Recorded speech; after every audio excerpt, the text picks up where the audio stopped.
On commence 2025 avec une émotion et une hypersensibilité débordante avec la première pleine lune de l'année qui se manifeste lundi 13 janvier à 23h27 heure de Paris dans le sensible signe du Cancer.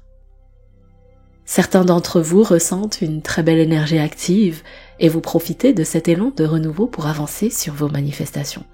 D'autres, beaucoup d'autres, auront plutôt envie de se rouler en boule sous le plaid et de rester tranquille dans son coin tellement les émotions sont fortes. Quels que soient vos ressentis, cette première lunaison s'annonce intense.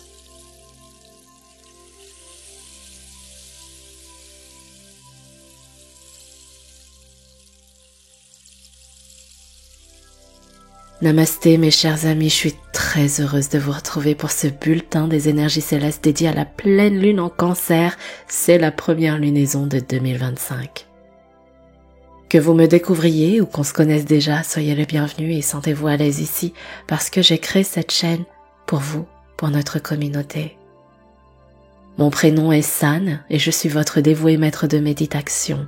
Ma vocation, c'est d'œuvrer sur le chemin de la sérénité et de vous embarquer avec moi dans cet univers à travers tous les posts, les vidéos, les guidances, les méditations sur les réseaux et également lors des ateliers Serenity et des programmes en ligne.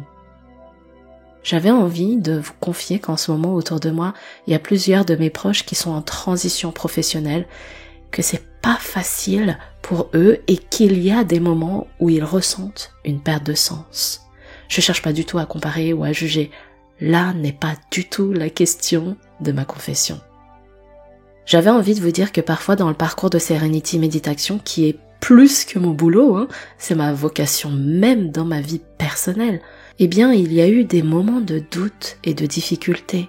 Pourtant, ça fait 3 ans que je dédie 80% de mon temps et de mon énergie et que je n'ai jamais été à ce point aussi épanouie et heureuse de me lever chaque matin, que ce soit pour vous créer du contenu et qualitatif et quantitatif sur les réseaux et d'aller un cran, voire plusieurs crans plus haut encore dans les accompagnements.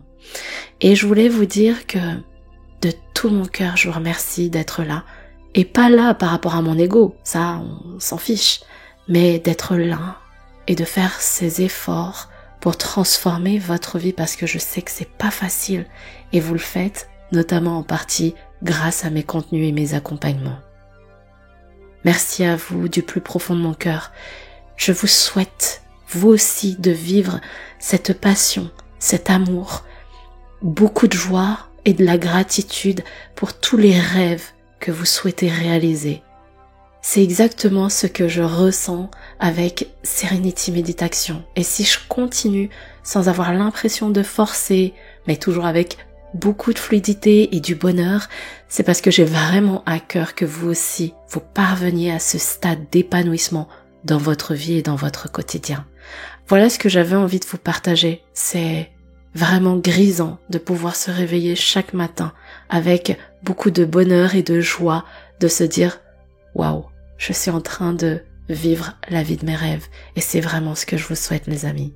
Voilà pour la petite dédicace émotion qui coïncide complètement avec le bulletin des énergies célestes dédié à cette pleine lune en Cancer.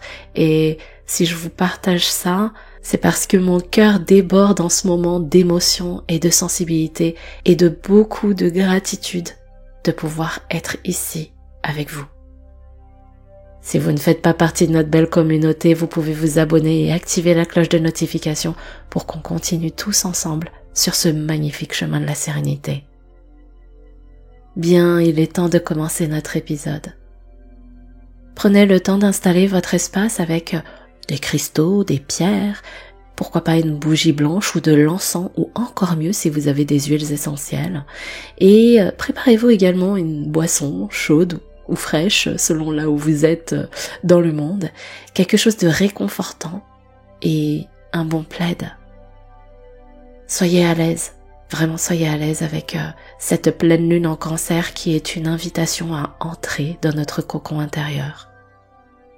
Prenez ce moment avec douceur pour vous reconnecter à vous-même, Avant de plonger dans le sujet, puisque l'année 2025 vient tout juste de commencer, il est important de poser les grandes tendances qui nous attendent.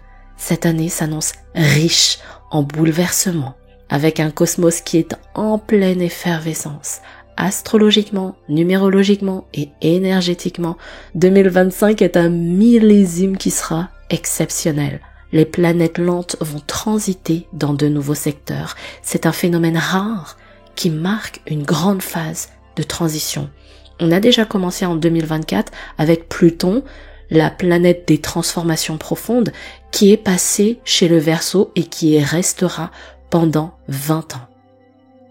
Et cette année, en 2025, on a Jupiter, Saturne, Uranus et Neptune qui changent également de signe. Ces mouvements énergétiques nous invitent à repenser nos priorités, à redéfinir nos besoins, nos valeurs et notre quotidien. Ce sera une opportunité de laisser derrière nous ce qui ne nous sert plus et de nous aligner avec nos aspirations profondes. Le cosmos se réinitialise et nous pousse à nous transformer. Pour ne pas surcharger ce podcast d'informations, je reviendrai sur ces grands changements au moment opportun afin que vous puissiez les intégrer progressivement à votre rythme. Comme je l'ai mentionné lors du portail du 111, 2025 est une année universelle 9, la dernière d'un grand cycle. Elle symbolise des clôtures, mais aussi des libérations et des transformations. Ça commence dès le 12 janvier avec le changement d'axe des nœuds lunaires, un jour avant cette pleine lune. Le nœud nord représente la direction de croissance et d'évolution. Il nous guide vers les qualités à développer pour qu'on progresse.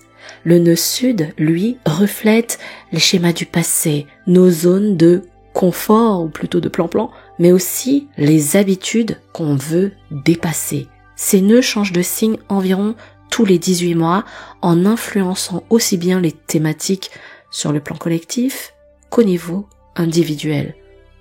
Pour parler du nœud nord qui était jusque-là en bélier, il transite en poisson. Ce passage oriente donc notre évolution collective vers plus d'intuition, plus de compassion. Également, on connecte à notre imagination et à notre spiritualité. L'enjeu, c'est de lâcher le contrôle excessif pour adopter une approche plus fluide et inspirée de la vie. Concernant le nœud sud, qui était jusque-là en balance, il transite dans le secteur de la Vierge. Ce positionnement nous invite à dépasser tout ce qui est perfectionnisme, suranalyse et critique excessive. Il s'agit là d'intégrer davantage le lâcher-prise et la confiance dans les énergies de la vie. Ce changement majeur peut nous désorienter, peut nous déstabiliser parce que les énergies pivotent vers de nouvelles directions. Quand on pose de la conscience sur nos ressentis, on peut trouver un équilibre entre le rationnel et l'intuitif. Ce nouveau cycle favorise la création et l'inspiration tout en nous permettant d'intégrer les leçons qu'on a apprises. Le lendemain, cette pleine lune, la première de l'année, aura lieu dans le signe sensible et intuitif du Cancer, soit le 13 janvier à 23h27 heure de Paris. Le Cancer, c'est un signe d'eau intense. Il est lié à l'émotion, à l'introspection, à l'intuition. Il incarne des valeurs fortes comme la famille, le foyer, la sécurité affective. C'est aussi un signe connecté à l'enfant intérieur, à l'énergie maternelle, et le soin de son cocon est quelque chose d'important, de fondamental. Le Cancer vibre aussi le rêve, l'imagination, le subtil. Il est connecté au karma, au transgénérationnel, et il a pour mission de rassurer, de guérir, de choyer cette part de nous, j'ai envie de dire, de l'enfant intérieur. Cependant, cette sensibilité peut parfois se transformer en quelque chose d'imprévisible ou en un débordement émotionnel lorsque le vase est déjà trop plein. On ressent alors ce besoin de se réconforter, de se rassurer, d'instaurer notre zone de sécurité et de sérénité intérieure et d'être plus en soi, dans son temple intérieur, pour pouvoir se recentrer, se retrouver, s'écouter et aller à la rencontre de nos ressentis, de nos émotions. C'est important de laisser s'exprimer notre sensibilité avec authenticité parce que ça nous permet de procéder à notre guérison intérieure et à notre libération émotionnelle. On est donc en année universelle 9. C'est la dernière année du grand cycle de 9 ans qui nous demande de cheminer sur l'achèvement, la clôture de dossiers qui ne nous servent plus. Avec cette première lune en Cancer, on y va en douceur, on s'accompagne dans ce processus de libération émotionnelle. On a ce besoin d'exprimer beaucoup de tendresse aux autres, mais aussi à soi, pour faire la paix et rendre quelque part nos relations, que ce soit aux autres ou à nous-mêmes, plus saines, avec de l'amour inconditionnel et universel qu'on peut justement cultiver pendant cette lunaison. Ça nous permet d'harmoniser notre énergie. Quand on pose de la conscience et qu'on agit dans la direction de l'amour, on se déleste de beaucoup de mécanismes intérieurs qui nous bloquent et nous freinent, comme les peurs, les incertitudes, les doutes, qui cachent des blessures, des traumas. Quand on a moins de nœuds dans la tête et dans le cœur, on souffre beaucoup moins et surtout, on se réveille le matin avec plus de joie, de positivité. On ressent cet élan à s'autoriser et à oser vivre des expériences qui nous font rêver.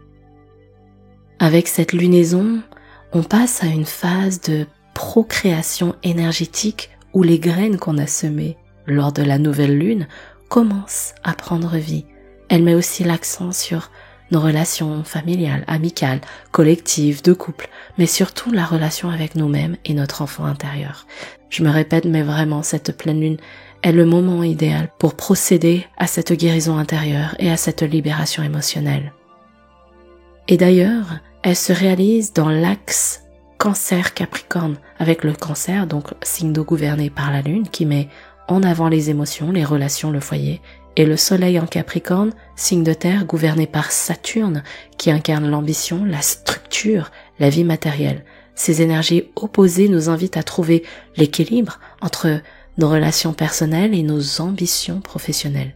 Alors comment instaurer un cadre entre ces deux sphères qui se nourrissent mutuellement? Ici, ce qui est intéressant de voir, puisque je vous ai parlé de l'année 9, qui est l'année de clôture de nos dossiers, c'est d'utiliser les énergies de cette lunaison très sensible et émotionnelle pour justement voir nos parts d'ombre mises en lumière par la brillance de la pleine lune et de procéder à ce nettoyage émotionnel. Connectez-vous à votre intuition. Ne bloquez pas votre sensibilité. Coupez la croyance limitante du « je ne dois pas pleurer, je dois rester fort, ceux qui pleurent sont faibles ». Coupez toutes ces histoires qui ne servent à rien, à part à nous garder dans le déni. Acceptez de rencontrer et de dialoguer avec vos émotions pour vous soulager, vous réconforter et combler votre besoin de sécurité et de sérénité intérieure. Faites le point pour purifier et guérir vos blessures et vos traumas.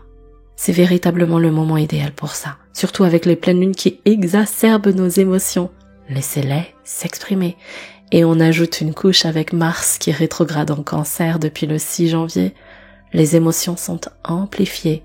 Il y a plus d'intensité, plus d'impulsivité et de réactivité.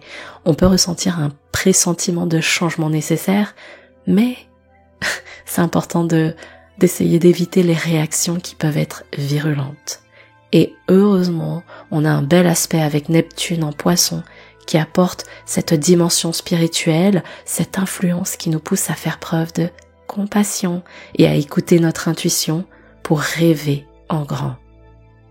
Lorsqu'on procède à cette purge émotionnelle pour pouvoir réinstaurer cette sérénité intérieure, ça marque un moment puissant de transformation et d'intégration. Prenez donc ce moment pour vous apporter beaucoup de douceur, entrez dans votre cocon intérieur, vous célébrez, vous honorez, vous cajolez, vous réconfortez. Si vous le sentez, vous pouvez aussi l'exprimer aux autres, à vos proches, pour pouvoir renforcer vos liens, nourrir cet amour inconditionnel les uns envers les autres. C'est un moment intense en émotion qui permet justement de poursuivre sur ce processus de guérison tout en vibrant beaucoup d'amour. Alors en l'honneur de cette première pleine lune, je vous propose de participer à un atelier Serenity plus doux. Il aura lieu en ligne le jour J de la pleine lune, à savoir lundi 13 janvier à 20h, heure de Paris. On fera un exercice de purge émotionnelle pour utiliser et être en phase avec les énergies de cette lune en Cancer. Puis on pratiquera une méditation dont je vous réserve la surprise. Ça durera environ 1 heure et c'est disponible en live et en replay en fonction de vos disponibilités. Cet atelier est idéal pour commencer à clôturer les dossiers en cette année universelle 9. Faisons de la place, créons cet espace sain et serein pour accueillir nos prochaines manifestations. Si vous souhaitez y participer, le lien pour vous inscrire est en barre d'infos. Mes amis, profitez de ce week-end qui est très riche en énergie cosmique. Entre le grand portail du 111, la transition des nœuds lunaires dimanche et la pleine lune le lundi, l'univers conspire à nous faire activer le changement en ce début d'année. Je vous souhaite de bien prendre soin de vous. Namasté.